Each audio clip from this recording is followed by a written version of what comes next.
చచ్చిపోదామన్న ప్రయత్నం కూడా తప్పే. ఆవిడేమీ అందులో నిర్మోహమాటం, సీతమ్మ చేసింది కాబట్టి ఒప్పు, ఇంకోళ్ళు చేస్తే తప్పని రామాయణంలో ఏం చెప్పరు. ఇప్పుడు ఆవిడ అంటోంది, కళ్యాణీ బతగాధేయం లౌకికీ ప్రతిభాతిమ ఏతి జీవంతమానందో నరం వర్ష శతాదపి. ఎన్ని కష్టాలొచ్చినా బ్రహ్మగారు మనకిచ్చిన 100 సంవత్సరముల ఆయుర్దాయాన్ని పరిపూర్ణంగా నిలబెట్టుకుని శరీరంతో ఉండాలని ప్రయత్నం చేసేటటువంటి వ్యక్తి జీవితంలో ఎప్పుడోప్పుడు శుభవార్త వినకుండా ఉండడం అన్నది జరగదు.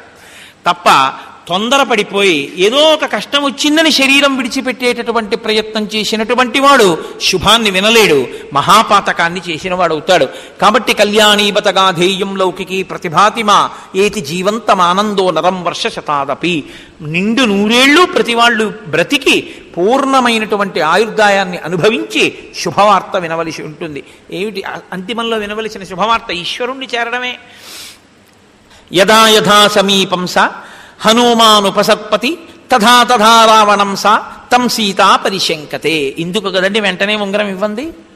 ఆయన దగ్గరికి వస్తూ ఎలా, పాపం ఏదో నిలబడి కూడా ఆయన రాలేదు, పిల్లంత వారై 2 చేతులు ఇలా దోషిలి ఒగ్గి కన్నుల నీరు కారుస్తూ దాసాంజనేయుడై నమస్కరిస్తూ ఒక తల్లి దగ్గరికి కొడుకు ఎలా పెడతాడో అలా దగ్గరకి నడిచి మాట్లాడబోతే ఆ తల్లికి అనుమానం వచ్చింది.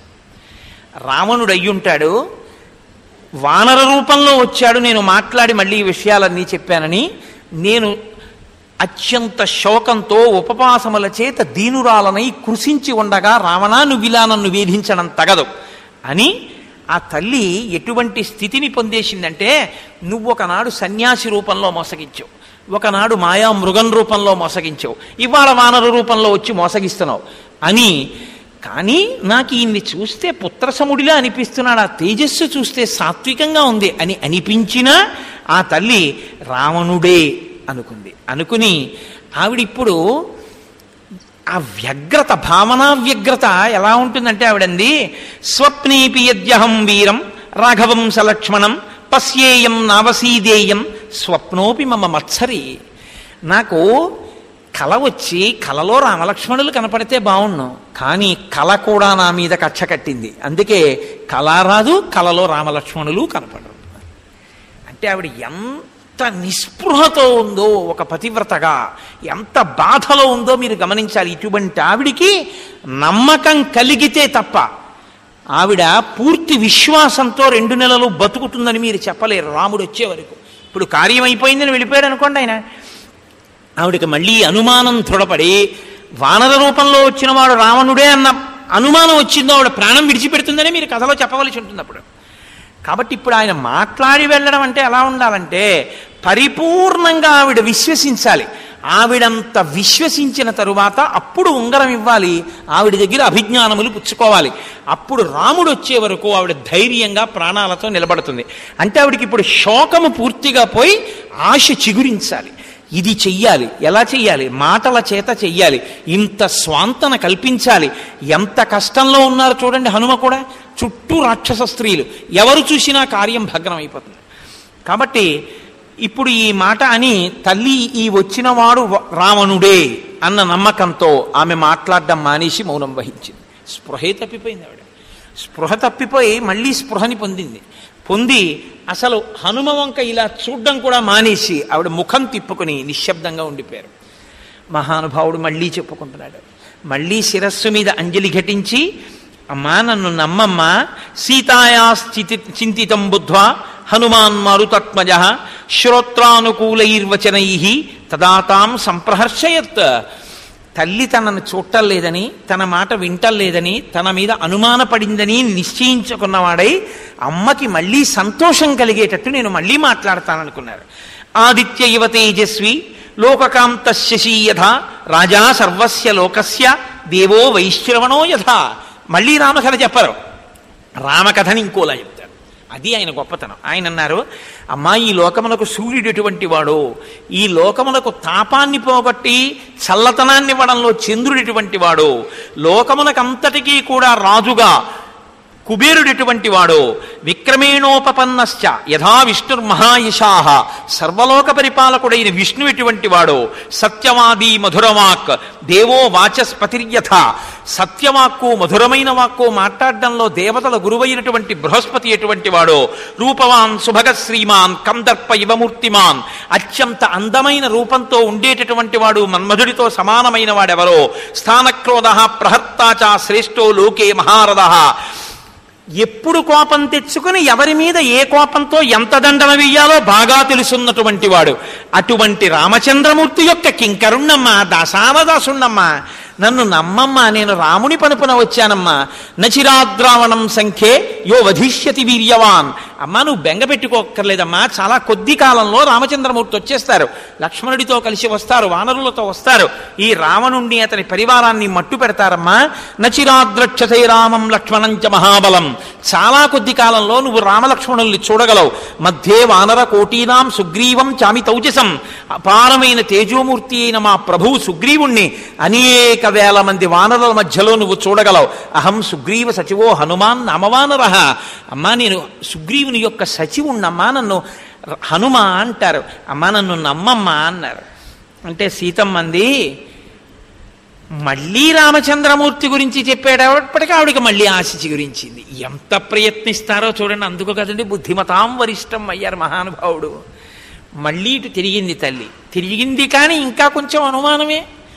అనుమానం సుందరకాండ కదండి. రాముడి కింకరుణ్ణి రామదాసుణ్ణి అని రాముడు ఆదిత్య ఇవ సంకాశ ఇన్ని మాటలు చెప్తున్నావే, నీకు రాముడు అంత బాగా తెలిసుంటే ఏది నేను పరీక్ష పెడతాను నెగ్గు అందావిడ. త్వతే రామేణ సంసర్గ కథం జానాసి లక్ష్మణం వానరాణం నరాణంచ కథమాసీత్ సమాగమ. రాముణ్ణి ఎలా కలిసావు నువ్వు? కథం జానాసి లక్ష్మణం, బుద్ధిమతాం వరిష్టం అన్న మాట మీరు పట్టుకోవాలి. ఆవిడ ఎక్కడ ప్రశ్న ఎక్కడేసింది? కొతే రామేణ సంసర్గ, రాముడిని నువ్వెక్కడ కలిసావని అడిగింది. ఆయన జవాబు అక్కడే మొదలవ్వాలి. అంతేగాని మళ్ళీ రాజా దశరథో నామ రథ కుంజరమాజిమాన్ పుణ్యశీలో మహాకీర్తి రుదుర్రాశి మహాయశ అని మొదలెట్టకూడదు. ఆబ్జెక్టివ్ టైప్ ఆఫ్ క్వశ్చన్స్ లాగా ఆయన ఒక్కసారి ప్రశ్నలన్నీ బుర్రలో పెట్టేసుకున్నారు. మళ్ళీ వన్ వర్డ్ ఆన్సర్ ఉంటుంది చూసారా, అలా శ్లోకాలన్నీ కూడా మళ్ళీ అలా చెప్పారు ఆయన. అది ఆయన గొప్పతనం. అందుకని ఆవిడ వెంటనే నమ్మింది. ఎందుకని? గంటల గంటల ప్రసంగాలు చేయడానికి నాలా అవకాశం ఉన్నవాడు ఏం కాదు ఆయన. ఏ రాక్షస స్త్రీలో ఏ రావణుడో వచ్చే లోపల మాట్లాడే ఆవిడికి ఆశ్వాసమును కల్పించాలి ఆ తల్లికి. కాబట్టి వానరాణం నరాణాంచ కథమాసీత్ సమాగమ. నువ్వు వానరుడివి, ఆయన నరుడు. రాముడు లక్ష్మణుడు నీతో ఎలా కలిశారు? మీకు ఎలా స్నేహం కలిసింది అసలు? యాని రామస్య లింగాని లక్ష్మణస్య చ వానర. రాముడు ఎలా ఉంటాడు, లక్ష్మణుడు ఎలా ఉంటాడు? రాముని యొక్క అవయవాలు ఎలా ఉంటాయి, రాముని యొక్క స్వరూపం ఎలా ఉంటుంది, లక్ష్మణుని యొక్క స్వరూపం ఎలా ఉంటుంది? తాని భూయ సమాచక్ష్వా నమాంశోక సమావిశేత్. ఎంత చమత్కారంగా అడిగింది. నాకు రామ కథన్నా రామ సౌందర్యం అన్నా అంత ఇష్టం. ఏది చెప్పు, నేను మళ్ళీ శాంతిని పొందుతాను, సంతోషిస్తాను అంటే ఆవిడికి తెలియక అడుగుతోందా? నిజంగా అంత చెప్పగలిగితే రామకింకరుడు రామదాసుడే, హనుమయ్యి, నేను నమ్మచ్చు. కాబట్టి ఇప్పుడు తల్లి సౌందర్యోపాసనని ప్రశ్న వేసింది. ఏది నువ్వు అంత తెలుసున్నవాడివైతే నీ స్వామి ఎలా ఉంటాడు చెప్పు? నా కులదైవం ఈనండి, నేను రోజు అధాంగ పూజ చేస్తానన్నాను అనుకోండి, ఏదో ఒకసారి చెప్పండి ఎలా ఉంటాడో ఈశ్వరుడు అన్నారనుకోండి. మీరు మీ ధ్యాన శ్లోకాన్ని చెప్తే, అంటే ధ్యాన శ్లోకం చదివి కన్నులు మూసుకున్నారంటే మీ కన్నుల ముందు ఆ రూపం అలా సాక్షాత్కరించాలి. మీరు పాదముల నుంచి తల వరకు, తల నుంచి పాదముల వరకు ఆ రూపాన్ని చెప్పేయాలి. అలా చెప్పేశారు అంటే మీ లోపల బాగా పట్టుకున్నారు అని గుర్తు. ఈ ఉపాసనని తల్లి ప్రశ్న వేసింది సుందరకాండలో. ఏది ఎలా ఉంటాడు చూపించాలి, చెప్పండి. ఆయన అన్నారు, అమ్మా యాని రామస్య చిహ్నాని లక్ష్మణస్య చ యాని వై లక్షితాని విశాలాక్షి వదత శృణుతాని మే. అమ్మ నీకు తెలియదా అమ్మా? నీకు అన్నీ తెలుసు. రాముడు ఎలా ఉంటాడో తెలుసు, లక్ష్మణుడు ఎలా ఉంటాడో తెలుసు. మరిదిలా చూసిందానివి కావుగా, కొడుకులా చూసావు. ఒక కన్న తల్లి కొడుకును చూసినట్టు చూసావు. కాబట్టి లక్ష్మణుడి గురించి తెలుసు, రాముడి గురించి తెలుసు. అయినా అమ్మా నన్ను అడిగావు, చెప్తాను. ఎందుకు చెప్తానో తెలుసా? చెప్తే నువ్వు సంతోషిస్తావమ్మా రాముడి గురించి. నీ సంతోషం కన్నా నాకేం కావాలి? తప్పకుండా చెప్తానన్నారు. ఇది పుత్రప్రేమ అంటే. రామకమలపత్రాక్ష సర్వసత్వ మనోహర రూపదాక్షిణ్య సంపన్న ప్రసూతో జనకాత్మజే. అమ్మా ఇవి కొత్తగా రాముడు నేర్చుకున్నవి కావు, రాముడు పుట్టుకతో వచ్చాయమ్మా లక్షణాలు. నీకు ఎలా పుట్టుకతో వచ్చాయో అలా రాముడికి కూడా పుట్టుకతో వచ్చాయి తల్లి. రామ కమలపత్రాక్ష, పద్మపత్రములు ఎలా ఉంటాయో అటువంటి కన్నులున్నవాడు. అందుకే ఆయన ఎవరినైనా చూసినా, ఎవరైనా ఆయన్ని చూసినా ఆయనకు వశులైపోతారు. అంత గొప్ప కన్నులున్నవాడు, అటువంటి చూపులున్నవాడు. రాముడు మనుష్యులు మోహించడం కాదు, రాక్షసులు, వానరులు, చెట్లు, చేమలు, తిరియక్కులు, పక్షులు అన్నీ ఆయన్ని మోహించాయి. అంత గొప్ప చూపులమ్మ, అంత గొప్ప కళ్ళమ్మ. రూపదాక్షిణ్య సంపన్న, ఇటువంటి అందముందని లోకాన్ని మోసం చేసేవాడు కాదు. రూపం ఎంతదో ఆయన దాక్షిణ్యం అటువంటిది, ఆయన దయ అటువంటిది. ప్రసూత జనకాత్మజే. అమ్మ పుట్టుకతో వచ్చాయమ్మా ఈ లక్షణాలు. అందం తెచ్చుకుంటే వచ్చేది కాదు, పుట్టుకతో రావాలి. పుట్టుకతో వచ్చిన అందం. రాముడు అన్నీ విడిచిపెట్టి నడిచి వెళ్ళినా పుంసామోహన రూపాయ పుణ్యశ్లోకాయ మంగళం. అంతేగాని నువ్వు ఏదో కొత్తవన్నీ అలంకరించుకుంటే కనబడిన అందం కాదు. యథాతథంగా నీ శరీర సౌష్ఠవం అలా ఉంటే అది అందం. అందుకే రాముడు విమల్ సూటేసుకుంటే ఏం చెప్పలేదు. రాముడు అందం అంటే యథాతథంగా ఆయన అందాన్ని చెప్పారంతే హనుమ. కాబట్టి తేజసాదిత్య సంకాశ క్షమయా పృథివీ సమ బృహస్పతి సమోబుద్ధ్య యశసా వసవో సమ. అమ్మా అసలు అందం లోపలి అందం కదమ్మా. అందం పై అందం మంచిదే, కానీ లోపల అందం లేనప్పుడు పై అందం మోసగించడానికి పనికి వస్తుంది. లోపల అందం ఉన్నప్పుడు పై అందం లేకపోయినా పనికి వస్తుంది. లోపలి అందం పై అందం కూడా ఉంటే జగన్మోహనమైన మూర్తి అవుతుంది. రెండు ఉన్నవాడమ్మా రాముడు. లోపలి అందం పై అందం రెండూ ఉన్నవాడు. తేజసాదిత్య సంకాశ, సూర్యుడు ఎటువంటి తేజస్సు కలిగిన వాడో రాముడు అటువంటి తేజస్సు కలిగిన వాడు. క్షమయా పృథివీ సమః, ఈ భూమికి ఎంత ఓర్పు రాముడికి అంత ఓర్పు. బృహస్పతి సమోబుద్ధ్య, బృహస్పతికి ఎటువంటి బుద్ధో రాముడికి అటువంటి బుద్ధి. యశసా వసవో సమః, కీర్తి ఎందు ఇంద్రుడితో సమానుడమ్మా. రక్షితా జీవలోకస్య స్వజనస్యాభిరక్షిత రక్షిత స్వస్య వృత్తస్య ధర్మస్య చ పరంతపః. జీవలోకాన్నంతటినీ రక్షిస్తాడు, తనని నమ్ముకున్న వాళ్ళని ప్రత్యేకంగా రక్షణ చేస్తాడు. ఆయన తన ధర్మాన్ని తాను రక్షించుకుంటాడు, తన నడవడిని తాను రక్షించుకుంటాడు, ఇతరుల యొక్క ధర్మాన్ని కూడా రక్షిస్తాడు. రామో భామిని లోకస్య చాతుర్వర్ణస్య రక్షిత మర్యాదానాంచ లోకస్య కర్త కరయితాచ సహా. అమ్మ మహానుభావుడమ్మ, లోక మర్యాద పాటించడం అంటే రాముణ్ణి చూసే నేర్చుకోవాలి. అందుకే రాముడికి ఒక పేరు మర్యాదా పురుషోత్తముడని పేరు. అసలు ఎవరితో ఎలా ప్రవర్తించాలో మీకు తెలియాలి అంటే రామచంద్రమూర్తి ఎలా ప్రవర్తించారో తెలుసుకుంటే చాలు, మీరు కూడా మర్యాదా పురుషోత్తముడు అవుతారు. కాబట్టి అమ్మా, రామో భామిని లోకస్య చాతుర్వర్ణస్య రక్షిత, 4 వర్ణములను రక్షించేవాడమ్మా. మర్యాదానాంచ లోకస్య కర్త కారయితాచ సహా, సాక్షాత్ పరబ్రహ్మంగా చెప్తున్నారు ఇక్కడ. ఆయనే కర్త, ఆయనే కారయితాచ సహా. ఆయన ఈ లోకములను సృజించి రక్షించి లయం చేయగలిగినటువంటి శక్తి కలిగినటువంటి వాడు. రాజవిద్యా వినీతశ్చ బ్రాహ్మణానాముపాసిత శ్రుతవాన్ శీల సంపన్నో వినీతశ్చ పరంతపః.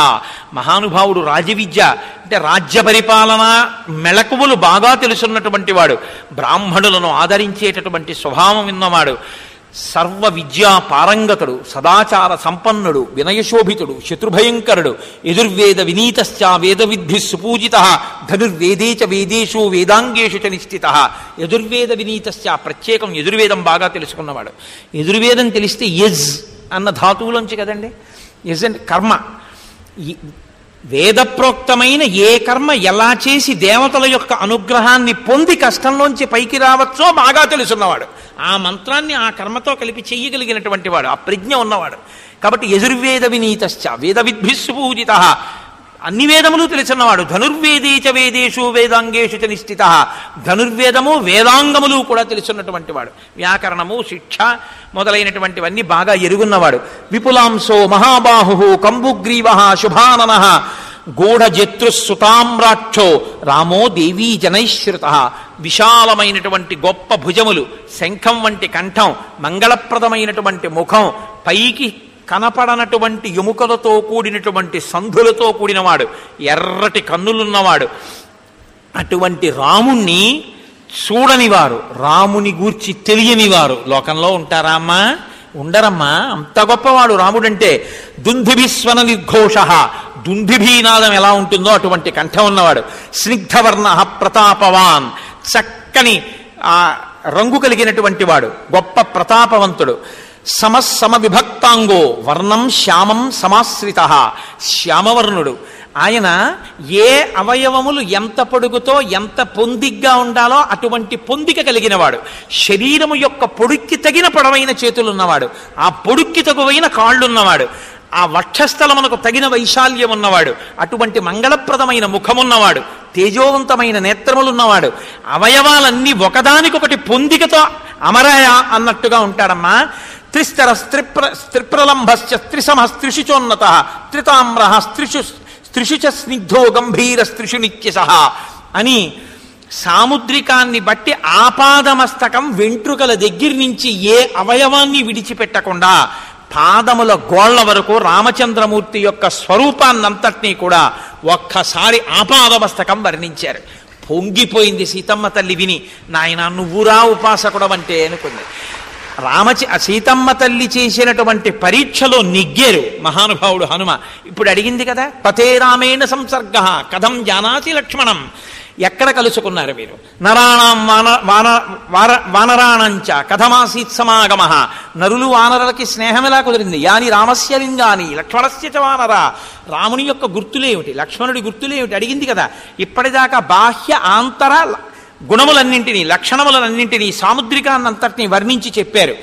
ఇప్పుడు ఎక్కడ కలుసుకున్నారో కథ మొదలుపెట్టారు. అమ్మా, ఒకానొకప్పుడు ఋష్యమూక పర్వతం మీద మా ప్రభు అయినటువంటి సుగ్రీవుడు వాలిచేత తరమబడినటువంటి వాడై ఉండగా నేను ఇతర 3 మంత్రులు ఆయన్ని సేవిస్తున్నటువంటి సమయంలో నీలమేఘశ్యాముడైన రామచంద్రమూర్తి కనకవర్ణంలో ఉండేటటువంటి లక్ష్మణమూర్తితో కలిసి కోదండములు పట్టుకుని అక్కడ ఉన్న అరణ్య ప్రాంతంలో వెళ్ళిపోతుంటే తనని చంపడానికి వాలిచేత నియోగింపబడినటువంటి గూఢచారులని భయపడినటువంటి సుగ్రీవుడు ఒక్క దూకి పారిపోతుంటే వచ్చిన వారెవరో తెలుసుకుని వస్తానని నేను మాట్లాడి సుగ్రీవుణ్ణి నిలబెట్టి కిందకి వెళ్ళి రామలక్ష్మణులతో మాట్లాడి సుగ్రీవుడి గురించి చెప్పి నా భుజముల మీద కూర్చోబెట్టుకుని ఋష్యమూక పర్వతం మీదకి తీసుకెళ్లి సుగ్రీవుణ్ణి పరిచయం చేసి వాళ్ళిద్దరికీ అగ్నిసాక్షిగా స్నేహం చేయించానమ్మా. తర్వాత సుగ్రీవుని యొక్క భార్య రొమని వాలి బలాత్కారముగా స్వీకరించాడని, రాజ్యభ్రష్టుణ్ణి చేశాడని విన్నటువంటి రామచంద్రమూర్తి అధర్మాన్ని అంగీకరించడు కనుక వాలి సుగ్రీవుల మధ్య ద్వంద్వయుద్ధం జరుగుతున్నప్పుడు వాలిని తెగటార్చి సుగ్రీవుణ్ణి వానరరాజ్యానికి పట్టాభిషిక్తుణ్ణి చేశాడు. సుగ్రీవుడు వానరరాజు అయిన తరువాత తన స్నేహాన్ని అనుసరించి ఆ తల్లి నిన్ను రావణాసురుడు అపహరించేటటువంటి సమయంలో నువ్వు నీ యొక్క పవిట కొంగుని చింపి నీ నగల కొన్నింటిని అందులో పెట్టి మూట కట్టి విడిచిపెట్టినప్పుడు ఋష్యమూక పర్వతం మీద సుగ్రీవ సహితులమై మేము 4 మంత్రులం కూర్చున్నప్పుడు మా మధ్యలో పడిన ఆ నగల మూటని రాజ్యాన్ని పొందక ముందే సుగ్రీవుడు రామచంద్రమూర్తికి చూపించారు.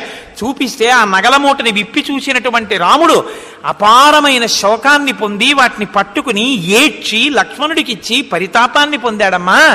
రాజ్యాన్ని పొందినటువంటి సుగ్రీవుడు తదనంతరం సీతమ్మ జాడ కనిపెట్టడం కోసమని అన్ని దిక్కులకి కొన్ని వేల వానరములను పంపిస్తే దక్షిణ దిక్కుకి అంగదుడి నాయకత్వంలో వచ్చిన కొన్ని వేల వానరములు 100 యోజనముల సముద్రమును గడచి రాలేక ఆవలి ఒడ్డున ఉండిపోతే సీతాన్వేషణంలోనే మేమందరం కాలాన్ని సుగ్రీవుడిచ్చినటువంటి కాలపరిమితిని అతిక్రమిస్తే సంపాతి అనబడేటటువంటి పక్షి మేము ప్రాయోపవేశం చేసిన సమయంలో కనపడి నాకిక్కడి నుంచి కనపడుతోంది సీతమ్మ కాంచనలంకలో ఉంది అని మాకు చెప్తే ఆ చెప్పినటువంటి సంపాతి వాక్కును అనుసరించి 100 యోజనముల సముద్రాన్ని గడచి ఈవలి ఒడ్డుకొచ్చి లంకాపట్టణంలో చేరి నిన్న రాత్రంతా వెతికి ఇవాళ తెల్లవారుజామున శిశుపావృక్షం మీద కూర్చుని అమ్మా నీ దర్శనం పొందానమ్మా, నేను కేసరి పుత్రుణ్ణమ్మా, నా తండ్రి మాల్యవత్ పర్వతం మీద ఉంటాడమ్మా, శంబరాసురుడన్న రాక్షసుడిని సంహరించాడమ్మా, ఆయన భార్య అంజనాదేవి వాయుదేవుడు అనుగ్రహించి ఇచ్చినటువంటి ఫలితంగా నేను ఆమె కడుపున పుట్టినటువంటి వాణ్ణమ్మా, వాయుపుత్రుణ్ణమ్మా, వాయువుతో సమానమైన వేగమున్నవాణ్ణమ్మా, నన్ను హనుమా అంటారమ్మా, అమ్మా నన్ను నమ్మమ్మా, నేను రావణుడి కింకరుణ్ణి కానమ్మా, నేను రామదూతనమ్మా. ఇంత జరిగిన తరువాత రాముడికి వానరులకి కలిసిందమ్మా, నేను రామభక్తుణ్ణి, రామదాసుణ్ణి, రాముణ్ణి నమ్ముకుని బతుకుతున్నవాణ్ణి, అందుకుని నన్ను పంపారమ్మా, తల్లి నన్ను అనుగ్రహించు అన్నారు. ఈ మాటలు విందిట తల్లి 10 నెలల నుంచి ఏడుస్తున్న సీతమ్మ అతులంచగతాహర్షం ప్రహర్ష్యేణ చ జానకి నేత్రాభ్యాం వక్రపక్ష్మాభ్యాం ముమోచా నందజంజలం. అపారమైన ఆనందంతో కనురెప్పలు తడిసిపోయేటట్టుగా ఇన్నాళ్లకి తల్లి కన్నుల వెంట వచ్చినటువంటి శోకధారలు ఆనంద భాష్పాలుగా వచ్చేయట. ముట్టుకోకుండా కన్నుల నీరు తుడవకుండా వాక్కుతో మంచి మాటలు చెప్పి ఆవిడికి స్వాంతన చేకూర్చి మళ్ళీ తల్లి ఆనందంతో విస్మయంతో హర్షంతో ఆనంద భాష్పములు రాలుస్తుండగా అమ్మా ఇన్ని లక్షల వానరములు భూమండలం అంతా వెతుకుతుంటే నీ దర్శనం చేశానన్న ఖ్యాతి పొందిన మొట్టమొదటి వానరుణ్ణి నేనేనమ్మా, నాకు ఈ కీర్తినిచ్చావమ్మా అన్నారు. తల్లి పొంగిపోయింది. చారు తద్వదనం తస్యాహ తామ్ర శుక్లాయతే క్షణం అశోభత విశాలక్ష రాహుయుక్త ఇవోడురాట్. రాహువు నుంచి విముక్తమైనటువంటి చంద్రబింబం ఎలా ఉందో అలా ఎర్రని రేఖలతో ఉన్న విశాలమైనటువంటి నేత్రములు కలిగినటువంటి తల్లి మనోహరమైనటువంటి ముఖంతో అత్యంత ఆనందంతో అత్యంత సంతోషంతో హనుమ వంక చూసిందిట. చూస్తే అప్పుడు మహానుభావుడైనటువంటి హనుమంటారు, వనరోహం మహాభాగే దూతో రామస్య ధీమతః రామనామాంకితం చేదం పశ్యదేవ్యంగులీయకం ప్రత్యయార్థం తమానీతం తేన దత్తం మహాత్మన సమాశ్వసి భద్రం తే క్షీణదుఃఖపలాహ్యసి. ఇందుకోసం సుందరకాండ పారాయణ చేస్తారు, ఇందుకోసం సుందరకాండ వింటారు. నేను దీని అర్థం చెప్తాను. అయ్యా మీరు ఒక్కసారి ఆగండి, దీని అర్థం చెప్పేస్తే వాళ్ళు ఎక్కువ సంతోషిస్తారు. వనరోహం మహాభాగే దూతో రామస్య ధీమతః.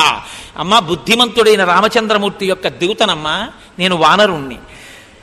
రామనామాంకితం చేదం పశ్యదేవ్యంగులీయకం. శ్రీరామ అని వ్రాయబడినటువంటి రాజముద్రిక అంటారు. రాజులు తమ పేరు రాసుకున్న ఉంగరాన్ని తాము ధరిస్తారు. రాజముద్రిక వచ్చిందంటే రాజు వచ్చినట్టే. కాబట్టి అమ్మ, రామచంద్రమూర్తి నాకిచ్చి ఆ ఉంగరాన్ని పంపించారు. కాబట్టి తల్లి, ఇదిగో నీకు ఆ ఉంగరం ఇస్తున్నానమ్మా, చూడు అన్నారు. ప్రత్యయార్థం తమానీతం తేన దత్తం మహాత్మన. నీకు ఉపశాంతి కలగడం కోసమని రామచంద్రమూర్తి నాకు ఈ ఉంగరం ఇచ్చి పంపించారమ్మా, స్వీకరించవలసింది అని చేతిలో పెట్టారు. సమాశ్వసి భద్రంతే క్షీణదుఃఖపలాహ్యసి. అమ్మా, నువ్వు ఊరట పొందు, ఇక ఈ క్షణం నుంచి తల్లి నీకు శోకము లేదు అన్నారు. సుందరకాండలో యోగి అయిన హనుమ నోటి వెంట ఈ మాట ఎప్పుడొచ్చిందో అక్కడి నుంచి సుందరకాండ తిరిగిపోయింది, రామకథ తిరిగిపోయింది. ఇంకిక్కడి నుంచి అంతా శుభమే. ఇక సీతారాములు కలుసుకోవడం వైపుకి వెళ్ళిపోతుంది, రావణ వధ వైపుకి వెళ్ళిపోతుంది. అందుకే ఈ ఉంగరం ఇచ్చిన ఘట్టంలో అమ్మా నీకింక దుఃఖము లేదు, క్షీణ దుఃఖ పలాహ్యసి అని హనుమ అన్నారు. కాబట్టి ఈ శ్లోకాన్ని మహామంత్రంగా భావిస్తారు. ఈ శ్లోకం రావడం కోసమని ఈ ఘట్టాలన్నీ చదువుతారు. ఇక ఇక్కడి నుంచి ప్రత్యేకించి సుందరకాండ విశేషమైన పట్టుతో ఉంటుంది. ఇంకా చాలా శ్లోకాలు మంత్రస్వరూపాలే. అసలు సుందరకాండనే మాలామంత్రం అంటారు. అటువంటి స్థితిలో ఇప్పుడు ఆ ఉంగరాన్ని పుచ్చుకున్నటువంటి తల్లిట గృహీత్వా ప్రేక్షమాణాసా భర్తకర విభూషణం భర్తారమివ సంప్రాప్త జానకీ ముదితాభవత్. ఆ ఉంగరాన్ని పుచ్చుకొని ఉంగరం అనుకోలేదుట. అకస్మాత్తుగా రాముడే వచ్చేస్తే ఎంత ఆనందపడిపోయి సంతోషంలో బుగ్గలు ఎర్రబడిపోతాయో అలా లజ్జ పొందేసి ఆనందపడిపోయి తన భర్తనే కౌగలించుకున్నంత ఆనందంతో ఆ తల్లి ఉంగరాన్ని పట్టుకుని గుండెల మీద పెట్టుకుని ఉన్నటువంటి ముదిత మానస అయిన సీతమ్మ తల్లి యొక్క దర్శనాన్ని అనుభవించిన ఏకైక వానరుడు మహనీయమూర్తి స్వామి హనుమ ఒక్కరే సుందరకాండలో. అటువంటి మహానుభావుడు రామకథలో. ఇప్పుడు చక్కగా నీరాజనం ఇవ్వండి, కొబ్బరికాయ కొట్టి మళ్ళీ నీరాజనం ఇవ్వండి. మళ్ళీ మనం ఒక్కసారి ఈ ఘట్టాలు జరుగుతున్నప్పుడు తప్పకుండా అపారమైన శక్తి కలిగి అందరికీ అనుగ్రహం కలుగుతుంది అని పెద్దలు అంటారు. కాబట్టి మనం మళ్ళీ ఒక్కసారి శ్రీరామదూతం చెప్దాం. రామాంగుళీయక రామ నివేద్యం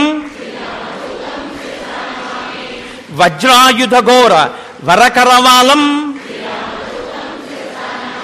జంబుమాలివధ చండ ప్రతాపం బ్రహ్మాస్త్రబంధిత బ్రహ్మవరదానం వాయుప్రేరిత వాలాగ్నిజ్వాలం సీతాప్రసాదిత శీతలవాలం మధువన మధుపాన మత్తకపీంద్రం కౌసలేయ కార్యకరణ సమర్థం రామనివేదిత రామవృత్తాంతం మకర బంధీకృత మహిత పదాబ్జం సింధూల్లంఘన జలద సమీరం లక్ష్మణమూర్ఛా సంరక్షణ హృదయం రావణ ఘనయుద్ధ రామతురంగం.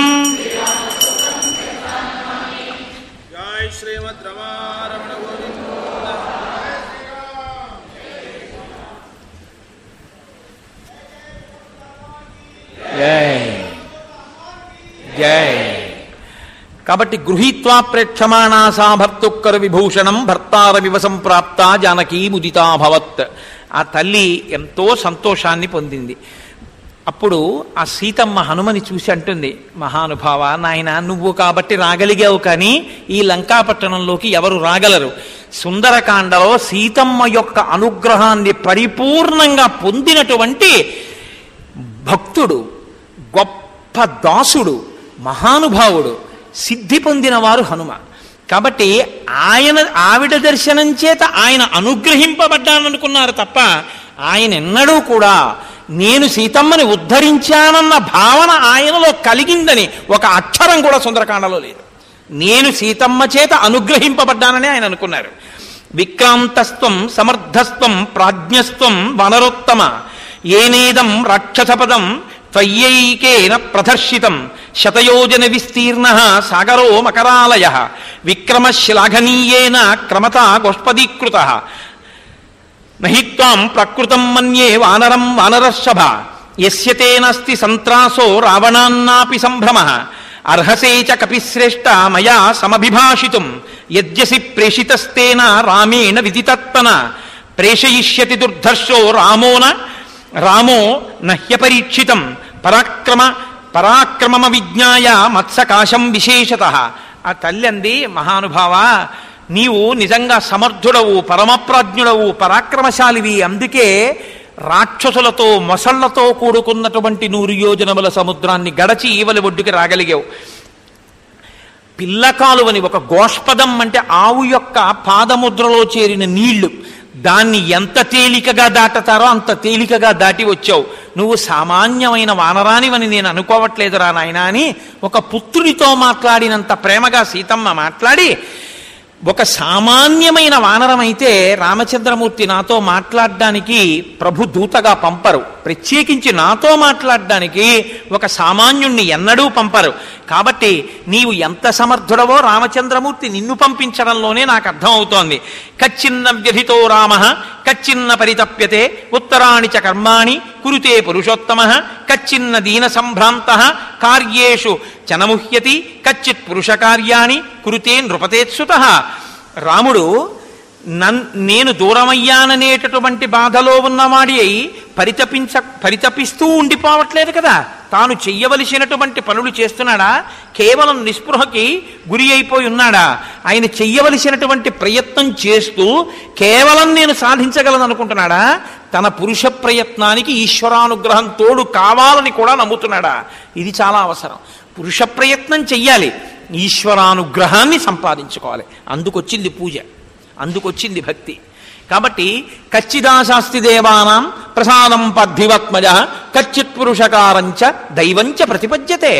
తను చెయ్యవలసిన ప్రయత్నం తను చేస్తూ ఈశ్వరానుగ్రహం కోసం కూడా ప్రయత్నం చేస్తున్నాడా? దానివల్ల ఈశ్వరానుగ్రహం కలిసి వస్తే తను చేసిన పురుష ప్రయత్నం ఫలిస్తుంది. దానివల్ల రావణ వధ, మళ్ళీ సీతారాముల యొక్క సమాగమం కుదురుతాయి.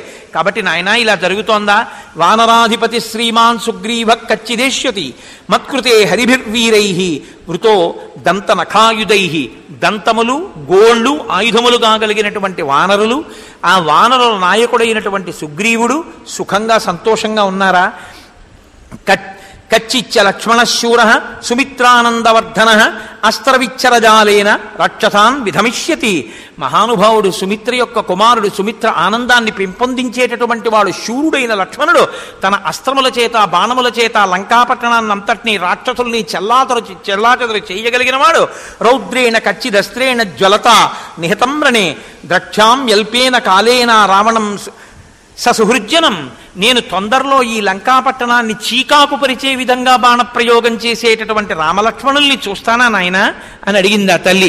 అడిగి, రాముడికి నాతో సమానమైన బంధువు కానీ నాకన్నా అధికమైన వారు కానీ లేరు, అలాగే నాకు కూడా రాముడితో సమానమైన బంధువు కానీ రాముని కన్నా అధికుడు కానీ లేదు. ఇది దాంపత్యం అంటే. ఎంతమంది అయినా ఉండొచ్చు, అంతమంది కన్నా అధికురాలు భార్య. ఎంతమంది అయినా ఉండొచ్చు, అందరికన్నా అధికుడు భర్త. ఈ భావన ఇద్దరి యొక్క హృదయాల్లో ఉండడం దాంపత్యం. ఆ కారణం చేత నేను కనపడకుండా పోవడం అన్నది, రాముడు తన చెయ్యవలసిన కార్యములు చెయ్యకుండా తన ప్రజ్ఞ నశించిపోయేటటువంటి స్థితిని పొందడానికి ఇది హేతువు కాలేదు కదా. ఆయన ప్రజ్ఞతో ఉన్నాడు కదా, ఎవరితో స్నేహం చెయ్యాలో వారితో చేస్తున్నాడు కదా, ఎవరిని నిగ్రహించాలో వారిని నిగ్రహిస్తున్నాడు కదా, నన్ను తిరిగి పొందడానికి ప్రయత్నం చేస్తున్నాడు కదా. రాముడు శీఘ్రముగా వానర భల్లూక గణములతో కలిసి ఇక్కడికి వస్తాడు కదా, వచ్చి నన్ను వీళ్ళని సంహరించి నన్ను తిరిగి పొందుతాడు కదా. ఎంత జాగ్రత్తగా అడుగుతుందో చూడండి తల్లి. సుందరకాండ బహుభంగిముల సుందరకాండ. అంటే స్వామి హనుమన్నారు, అమ్మా మలయేన చ వింధ్యేన మేరుణా మందరేణ చ దర్దురేణ చ తే దేవి శపే మూలఫలేన చ. అమ్మా నేను ఒట్టు పెడుతున్నానమ్మా, నేను చెప్పే మాటలు నిన్ను ఉత్సాహపరచడానికి నిన్ను సంతోషపెట్టడానికి చెప్తున్నవి కావమ్మా, నిజం చెప్తున్నాను. మా ఇంటి మీద ఒట్టు, నేను ఉంటున్న భూమి మీద ఒట్టు అంటారు. ఆయన అన్నారు మలయేనచ వింధ్యేనా మేరుణా మందరేణచ. అమ్మా మేము పర్వతాల మీద తిరుగుతాం, మాకు ఆ పర్వతాలు పరమ ప్రీతిపాత్రము పరమ పూజనీయములు. అటువంటి పర్వతాల మీద ఒట్టు పెడుతున్నాను. మలయ పర్వతం మీద, వింధ్య పర్వతం మీద, మేరు పర్వతం మీద, మందర పర్వతం మీద, దద్దర పర్వతం మీద నేను తినేటటువంటి కాయలు పళ్ళు దుంపలు తేనె మీద ఒట్టు పెట్టి చెప్తున్నానమ్మా. క్షిప్రం ద్రక్షసి వైదేహీ రామం ప్రస్రవణే గిరౌ శతక్రతు విమాసీనం నాగరాజస్య మూర్ధని. అమ్మా 100 క్రతువులు చేసినటువంటి ఇంద్రుడు ఐరావతం మీద ఎలా కూర్చుంటాడో అలా ఇవాల్టి రోజున ప్రస్రవణ పర్వత శిఖరం మీద కూర్చున్నటువంటి రామచంద్రమూర్తి యొక్క పాదార విందముల దగ్గర నిన్ను సమర్పించి ధన్యుడనవుతానమ్మా. నమాంసం రాఘవో భుంక్తే నచాపి మధుసేవతే వన్యం సువిహితం నిత్యం భక్తమశ్నాతి పంచమం. ఆయన ఏమీ తింటలేదమ్మా, ఆయన ఆఖరికి తేనె కూడా స్వీకరించట్లేదమ్మా, ఎప్పుడూ నిన్నే తలుచుకు బాధపడుతున్నాడమ్మా. నైవ దంశాన్న మశకాన్న కీటాన్న సరీసృపాన్ రాఘవోపనయేద్గాత్రాత్ తద్గతేన అంతరాత్మన. ఆయన మించి పురుగులు పాకుతున్నా, తేళ్లు పాకుతున్నా, పాములు పాకుతున్నా ఆయనకి ఒంటి మీద తెలివిలేదు. కాయ చూసినా, పండు చూసినా, పువ్వు చూసినా, చెట్టు చూసినా, పర్వతం చూసినా, వాన చూసినా, పట్టి చూసినా హా సీత అంటూనే ఉంటాడమ్మా. అంత బాధ నీ గురించి రాముడు పొంది ఉన్నాడు అన్నారు. సారామ సంకీర్తన వీత శోక రామస్య శోకేన సమాన శోక శరన్ముఖే సాంబుద శేష చంద్ర నిషేవ వైదేహ్య సుతా బభూవ. రాముడు తన గురించి శోకిస్తున్నాడన్న శోకం తప్ప ఇప్పుడు తనకంటూ వేరే శోకం లేనటువంటి స్థితిలో శరత్కాలంలో ఉండేటటువంటి చంద్రుణ్ణి ఇంకా కొద్దిగా తెల్లమబ్బులు మూస్తున్నట్టు ఈ రావణుడి నుంచి విడి ఏనాడు నేను రామచంద్రమూర్తి నా గురించి శోకించవలసిన అవసరం లేకుండా వెళ్ళి రాముడి పక్కన కూర్చుంటానా అన్న శోకం తప్ప ఇంకొక శోకం లేకుండా ఉన్నటువంటి స్థితిలోకి సీతమ్మ తల్లిని హనుమ తన మాటల చేత ఊరడించి నిలబెట్టారు. నిలబెడితే సీతమ్మ తల్లంది, నాయనా అయం సంవత్సర కాల తావద్ధి మమ జీవితం. నాకు 2 నెలలు గడువిచ్చాడు, సంవత్సరం గడువిచ్చాడు, 10 నెలలు అయిపోయింది, ఇక 2 నెలలు ఉంది. ఈ 2 నెలల గడువు లోపల నేను ఆయన పాన్పు చేరకపోతే రావణుడు నన్ను సంహరిస్తానన్నాడు. కానీ నేను 2 నెలలు బతకను, 1 నెల మాత్రమే జీవిస్తాను. అంటే రావణుడు 12 నెలలు పెట్టుకున్నాడు తాను చావడానికి, సీతమ్మ తల్లి 1 నెల తగ్గించేసింది, ఇంకా 1 నెల మాత్రమే ఇచ్చింది. ఆవిడ 1 నెల అంటే ఈ నెలలో రాముడు వచ్చి రావణుడిని సంహరిస్తాడని గుర్తు. కాబట్టి వర్తతే దశమో మాసో ద్వౌతు శేషౌ ప్లవంగమ. 10 నెలలు అయిపోయాయి, 2 నెలలు ఉన్నాయి, ఇంకా 1 నెలే ఉంది. ఆ 2 నెలల్లో నేను 1 నెల మాత్రమే బతికుంటాను. కాబట్టి నువ్వు ఆయన్ని ప్రేరేపించి రామచంద్రమూర్తిని తొందరగా ఇక్కడికి వచ్చేటట్టు చూడాలి. నన్ను తీసుకెళ్లి రామచంద్రమూర్తికి సమర్పించమని నేను చెప్పడం కాదు, సాక్షాత్తుగా రావణునికి తోడపుట్టిన విభీషణుడు చెప్పినా వింటలేదని విభీషణుని కూతురు అనల నాతో వచ్చి చెప్పింది. కాబట్టి మూర్ఖుడైన రావణుడు మాట వినడు, నన్ను రాముడికి సమర్పించాడు. రాముడు రావాలి, రావణ సంహారం చెయ్యాలి, నన్ను తీసుకెళ్ళాలి. అంటే హనుమ అన్నారు, అమ్మా త్వాం హి పృష్టగతాం కృత్వా సంతరిష్యామి సాగరం శక్తిరస్తి హిమే ఓఢుం లంకామపి సరావణం అహం ప్రస్రవణస్థాయ రాఘవాయద్య మైథిలి ప్రాపయిష్యామి శక్రాయ హవ్యం హుతమివానల. తల్లి ఎందుకమ్మా అంత బెంగపెట్టుకుంటావు, ఎందుకమ్మా 1 నెల మాత్రమే బతుకుంటానంటావు, నీకేం భయం లేదమ్మా. రావణునితో, రావణుని సైన్యంతో, రావణుని యొక్క సమస్త భవనాలతో కలిపి ఈ లంకాపట్టణాన్నంతటినీ పెళ్లగించి తీసుకెళ్లి రామచంద్రమూర్తి దగ్గర పెట్టగలిగిన సమర్థుణ్ణి నేను, అటువంటి బలవంతుణ్ణి. కాబట్టి అమ్మా నువ్వు నా పృష్ఠభాగాన్ని, నా వీపుని అధిరోహించు. క్షణంలో నువ్వు కన్ను తెరిచి చూసేటప్పటికి నిన్ను రామచంద్రమూర్తి పాదాల దగ్గర సమర్పించేస్తాను. ఎలా తీసుకెడతానో తెలుసా అమ్మా? నువ్వు నా వీపు మీద కూర్చున్నప్పుడు నా యందు వికారం కలుగుతుంది అనుకుంటున్నావేమో అమ్మా.